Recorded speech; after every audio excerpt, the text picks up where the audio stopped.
I'm Jen Taylor Skinner, and this is the Electorette. On this episode, I have a conversation with Rudy Garrett from Alliance for Youth Action. Rudy and I discuss the importance of bringing millions of young people together to engage in our democracy as voters, organizers, and leaders. We also talk about how building a movement centered around a young, diverse coalition of voters and organizers is the best way to strengthen our democracy. So without further ado, please enjoy this conversation with Rudy Garrett of the Alliance for Youth Action. Rudy Garrett, welcome. Hello. Thank you so much, Jen, for having me. I'm so excited to be here. So I have lived through a lot of presidential elections. I won't say how many, but I've lived through quite a bit, and the voting population, it does shift from cycle to cycle, right? But there are some things that I'll say that remain the same. But the youngest voters are almost always less engaged than the older voters, right? And I don't mean just engage as in they show up to vote, but I mean just throughout the entire cycle, right? In the political discourse, but there is something different about Gen Z. They're talking about like saving democracy. They're starting movements. They're trying to stop gun violence. They're trying to save the planet. Yes. When I was 18, the word democracy did not come out of my mouth, right? But what is it about this generation that makes them so different from similar age groups in past election cycles? I think that the current environments that they're living in is definitely a main contributing factor to folks perking up their ears and recognizing, oh, wow, there is something to me going to the ballot box and casting a ballot and being a part of this process. Yes, young people typically are farther separated from the actual political process, but they're very much so tuned in to what's happening on the local level and issues that are impacting their everyday lived experience. So just because they're not voting does not mean that they don't care. It does not mean that they don't know what's going on around them. It's the investment in that system of voting that has been a gap that folks have been trying to bridge. And I think some of the issues that are, like you've mentioned, that are bringing folks to the ballot box, bringing young people to the ballot box, include things like climate change, include things like gun violence, include things like a woman's right to choose. You're seeing all of these things directly impacting young people in a very real way based on what's been moving nationally. I know that I owe the government some money this weekend as student loans are back up and running. The government may shut down, but they said, girl, don't forget, you still need to run me some coins.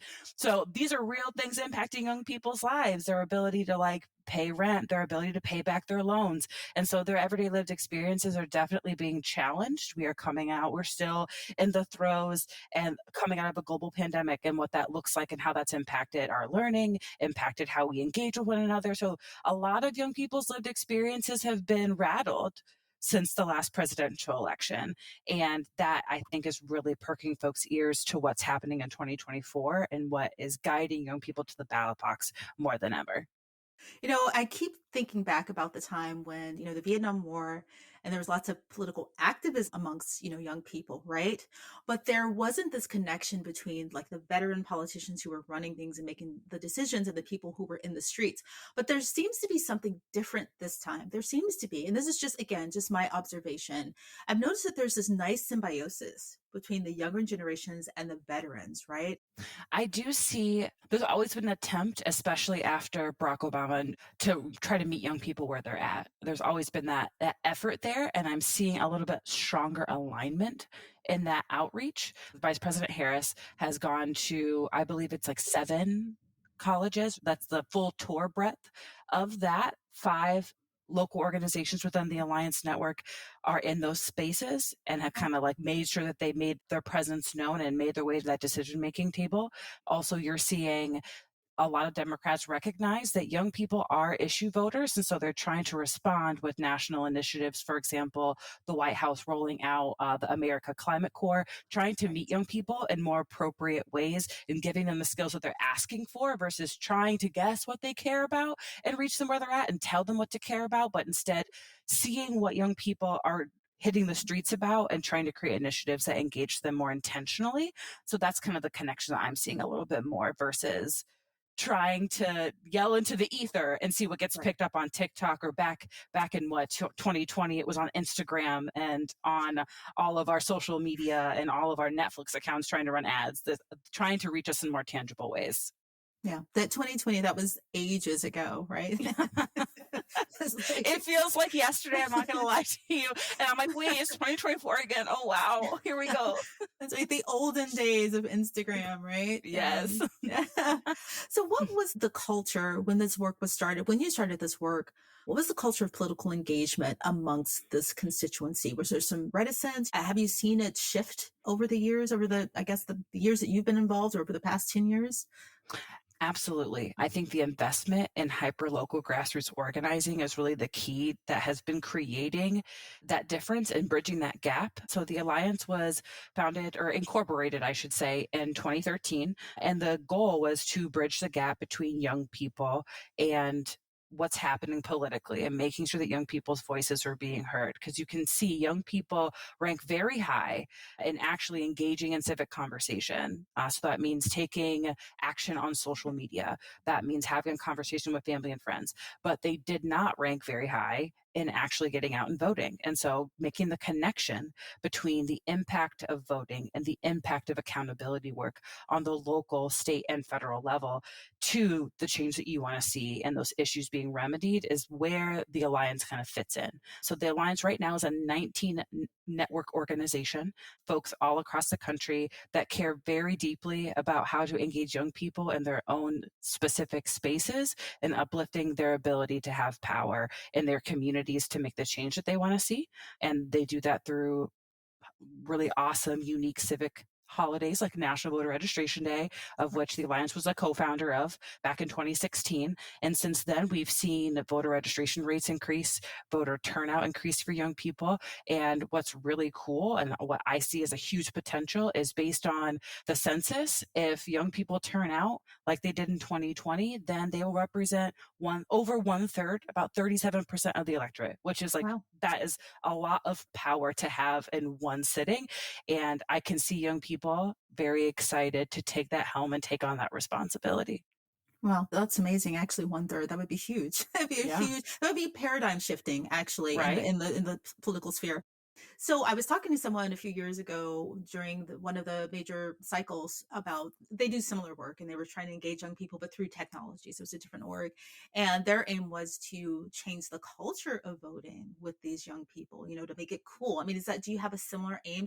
Absolutely. So, some great examples actually happened during National Voter Registration Day, recognizing that young people have been taught, or we have culturally been taught to believe that politics happens in specific spaces that typically are not comfortable for or do not usher in young people. And so, National Voter Registration Day, the whole purpose of that historic fun event is to create hyper local engaging activities that young people actually want to go to. So for example, our folks in Nevada, Asian Communities Development Council, they hosted an event where you could bring your dog to get registered to vote and get free boba. Who doesn't want boba tea?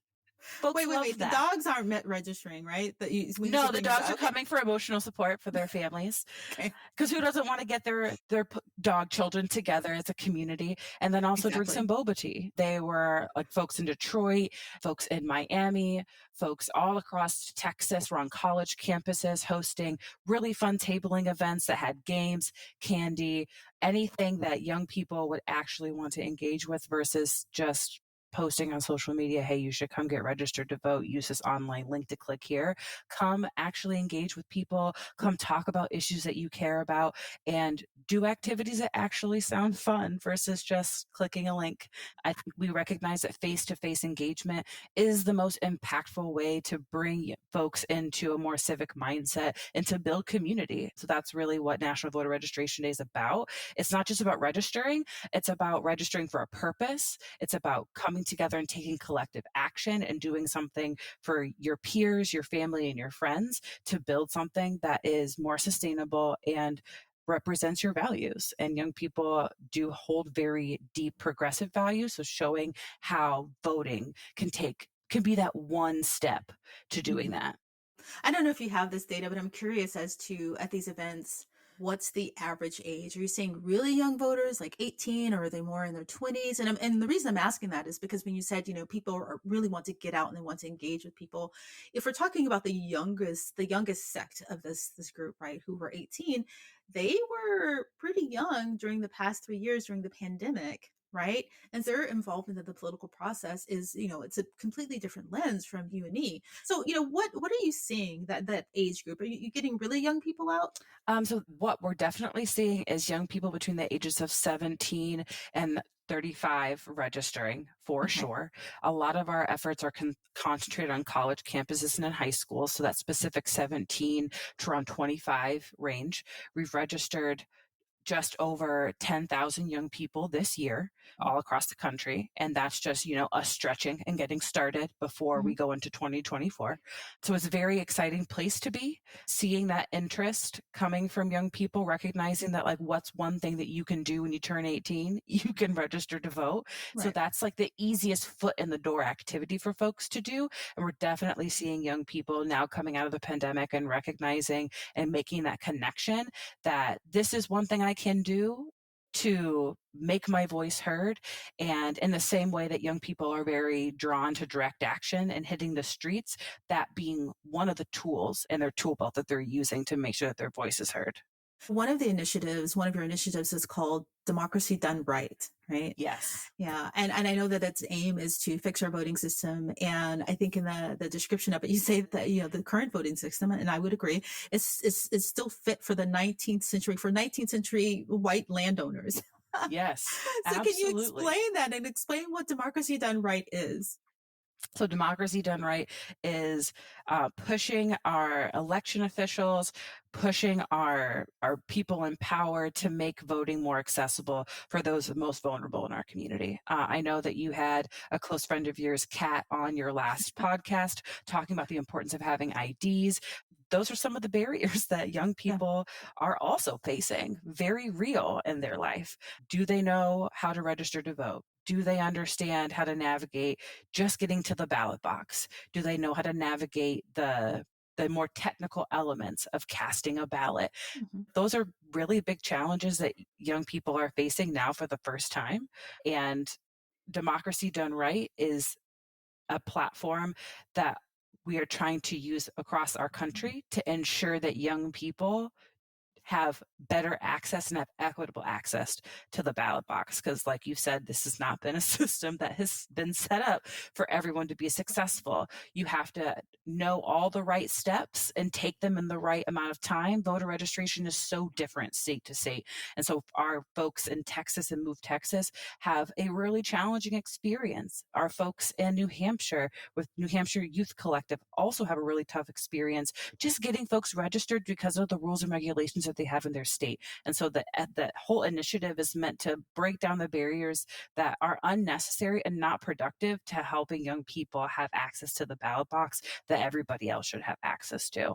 You shouldn't be a white landowning man in 2023 to be able to access your right to vote. That would be very limiting, right? Yes. We wouldn't have a lot of people out voting. But I'm curious. I was reading through the initiative, and I know you have a petition, and there are some specific reforms that you're asking for. And I'm curious as to if you could name some of those. But before we go into that, I was thinking about the way we vote now, and again, in my lifetime, there have not been many updates to how we vote. And I was reading something recently about the microwave, like this appliance that came onto the scene in the 80s, and it really hasn't changed. Like it has the same buttons that it had back in 1981. And it's just one of those things that have kind of remained the same. And it reminded me of voting, right? Like I've been voting the same way my entire life. Right. Well, all of this technology we haven't really updated it. And I think like the most changes I've seen in my lifetime were during the pandemic when a lot of people couldn't get out, right? And a lot of, states, they kind of implemented this, vote by mail, and they kind of modernized it, but they were forced to. So I'm curious as to what specific modern reforms you think would help. So I know that many of our local affiliates, to name a few, Next Up Oregon, New Era Colorado, and Chicago Votes, are groups that have worked with their local coalitions to pass really awesome initiatives like automatic voter registration, which is a key pillar of our petition, which just states that every eligible citizen is automatically registered with up to date information from agencies like their Department of Motor Vehicles. So when they go to get a state ID or a driver's license, if you are giving the government information that is also necessary to be registered to vote, why have to take that extra step to go fill out a piece of paper if you're already providing all of the necessary documentation to also be registered to vote. So just making those engagements with government agencies more effortless and making the opportunity to vote more easeful for folks. Also making sure that we aren't purging people from voter rolls. That Right. often happens either just due to inactivity or due to incarceration status. Those are also two very important things that across the country folks are trying to fight for. And then also ensuring that if folks are going to come up to that 18 mark, Mhm. if you live in a state that allows 17-year-olds to register and vote in primary elections, that we are also pre-registering folks to vote. If folks are up in line, why make them have to show up on their 18th birthday, even though it is a really fun and like can be a really engaging way to, like, I remember I was very nerdy when I was young and I could not wait to register to vote. I am one of those people. Jen, I don't know if you were, but I was like, let's do it.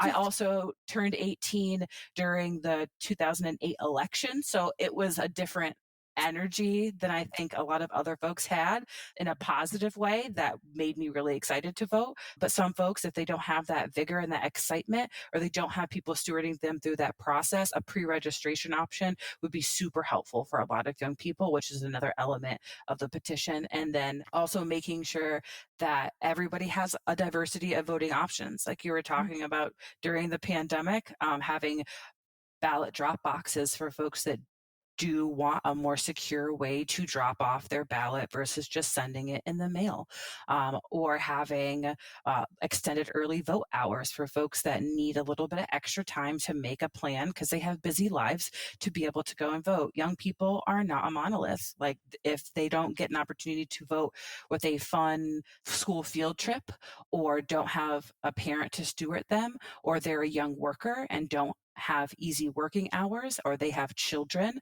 or dependents that they have to care for, sometimes you need a little bit of extra time to be able to make those plans and get out and vote. So making sure that there are a diversity of options that fit all young people, not just some young people. Yeah, that's such an excellent point. Saying that young people are not a monolith, and you just made me think about that. That all young people aren't at college campuses and get a chance to be encouraged by the vice president to vote. Right? Some of them are, out there working. I was working at McDonald's when I was 16 years old, so you would have to go there to meet me. Girl, I was a Dairy Queen. I know what you're talking about. I was at Yeah, the local Kroger in there you Indiana go. frying Yeah, up some fried chicken, and nobody was trying to get me registered to vote there. that's right. But That's right. but the cool part is we're seeing like hyper local organizers deciding like young people, we can go to colleges, we can go to high schools, we can go to like really fun events like festivals in the summertime. But sometimes setting up a voter registration table or just a voter information table outside of a grocery store or a community center can be just as impactful, which is why investing in hyper local organizing is so important, because you're giving the organizations who are going to try to meet young people from diverse backgrounds where they are at, go and knock on their door and have some conversations with them on a Saturday. That is going to get young people more engaged than anything else. And that is just another pitch for fund local youth organizing. Please, if you want to see positive change, this is the way to do it. Funding young people and their ability to reach their peers and have authentic and like very deep relationship building conversations 365 is the only way we're going to do it.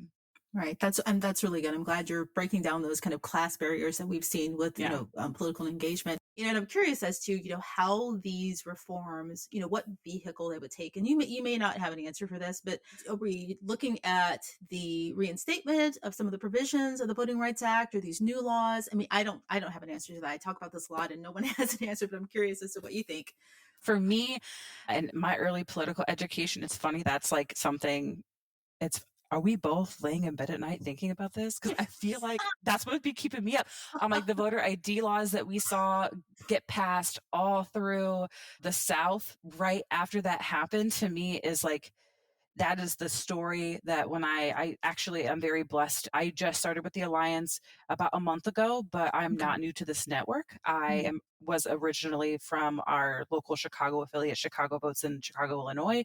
I still live here and I'm still very much so close to that organization. And when I learned about why a EVR was so important, why same day voter registration was so important, it was taught to me through the lens of like, let's look at something as simple as an ID and how it can create such a substantial barrier to a young person accessing the ballot and being able to participate like a quote unquote average voter.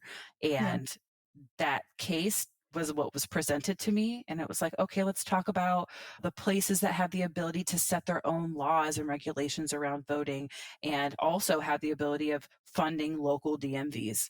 And Yeah. you'd think that those two institutions don't mix. And that the only thing that's really making them mix is this movement for automatic voter registration, but it's not. And it's Yeah. far more nefarious and it's far more strategic than I think anyone would automatically assume. But when you look at it, to me, the writing is on the wall. Oh, you're going to defund DMVs in very particular areas to ensure that certain folks don't have access to an ID. So when elections come around, you don't have to have poll taxes. You don't have to Right. have literacy tests. You already have something baked in to your budget that makes sure that like the most vulnerable don't have access. So I think paying very strict attention to what is happening on your state level, not just voting. Again, I keep referring to it. It's like a foot in the door to Right. civic engagement, to being like an invested member of like the people you care about and accountability for what's happening on the local and state level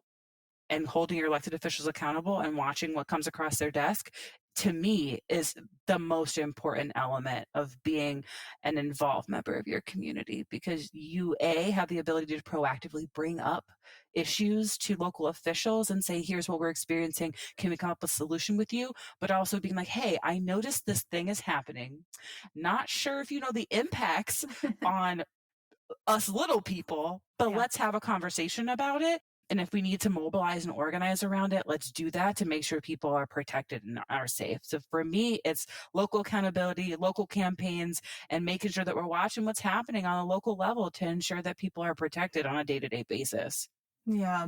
I don't know if it's sad or if it's a good thing that this keeps us up at night. Like every every episode that I have, I was like, Jen, don't mention Shelby Beholder. Don't and I always Here we go. always talk about it. Like, We are on the same. I cannot express to you how on the same page we are because every young person that graduated from a leadership development program I was like, let's just talk about voter ID laws for a second. And I know it's going to sound boring, but listen, I yeah. really think it's important. So we are on the same wavelength. If folks have other issues that keep them up at night that impact young people, but are like they seem so insignificant, but are like very easily trackable and reconcilable issues with a piece of legislation, like throw in the comments. Let us know because I think Yeah. it's like there are so many more things that could be keeping us up at night, but also like giving us that fuel and that energy to fight for the things and make people's lives better. Honestly. I know in one of your annual reports, you state that Gen Z saved democracy in 2022, and presumably you're referring to the midterms, right? Democracy is still at risk. We saved it, but it's under attack every day. And I wonder what you think. What your predictions are for 2024. Will we see similar numbers? What's on the horizon from your perspective? From my perspective, what I'm seeing is a lot like on those big states like Michigan, Florida, Wisconsin, folks are gearing up and getting ready all Mhm. like right now. Like it's Right. a stay ready so you don't have to get ready type situation. And I definitely see a forward momentum, especially around like local issues that are really going to push people to the ballot box and crossing fingers and toes 2020 numbers. That's at least Yeah. the trend that we're seeing. We're seeing that young people are actually queuing in. We're seeing a lot of people taking collective action, not just in direct actions, but also online actions, petitions, registering to vote. So, yes, I do see and I do have a lot of faith in what's going to happen in 2024. Yeah, there was, if I have the numbers in my head correctly, 2020 was big, big turnout, right? There are obvious reasons why that was big turnout year. 2022, there was a little dip, I think, in youth turnout, little dip, not a big dip, right? But I'm hopeful because 2024 is a presidential election cycle. So I'm really hopeful. No, absolutely. And I know that our local affiliates do work to strive to increase turnout in those off year elections, if you Mhm. will. If you think that voting in midterms are low, then even it's not just a young people It's problem. It's everybody. just like it's an everybody problem. Voting in hyper local elections, the ones that really impact your day to day life. And so I think that's why the investment in like the hyper local grassroots angle is the most effective because it's teaching, it's not just like asking people to vote. It's like year-round engagement around issues that young people experience, and then also like preparing young folks and teaching them things that they may not have already learned in school. As we see a diversity in learning expectations from state to state, we can't guarantee that everyone's getting the same level of civic education. And so I think that the year-round engagement is really that key turning point that allows young people to understand the investment in the process and why it is an important step to take. And I'm seeing that now more than ever because you're seeing really unique initiatives cropping up across the country of getting young folks involved, hosting like really fun, engaging happy hours to have young folks come and talk about issues, hosting parties at the polls, parades to the polls, trying to integrate really fun and innovative ways to take first time voters to create that long term and sustainable commitment to voting in elections. So how can people get involved with the alliance? What would you like people to do as we, get closer to the 2024 election? Absolutely. If you are not registered to vote already, get registered. If you are unsure about your voter registration status, if you've moved recently, make sure that you check up on your voter registration. And you can do that at allianceforyouthAction.org/vote ready. In that space, you can register to vote. You can look up your upcoming elections and make a plan to vote and also sign our petition to help support protecting democracy. And then also making sure that you are reaching out, texting friends and family, making sure they are registered to vote. It's not just your responsibility, it's all of our responsibility to make sure that we are getting to the ballot box and making sure that our values and our issues are heard there. So make sure that you get registered to vote, and then also head to the allianceforyouthAction.org and look up a local affiliate. We have 19 unique organizations across the country that you can get involved in, that you can donate to actually start to build the communities that you want to see and to take more collective action on a local level. So come check us out and make sure that you follow us across all of our platforms at the Alliance for Youth Action, because we have really amazing young people doing really, really inspiring work. And who doesn't want to open their timeline and see something positive and see young people making a change? Well, Rudy Garrett, thank you so much for joining me. It's been a pleasure talking to you. And hopefully, again, I'll get to talk to you again as we get closer to the election. Awesome. I can't wait. And thank you so much for giving us an opportunity to uplift the really powerful work of the Alliance Network. And hopefully we'll talk again soon.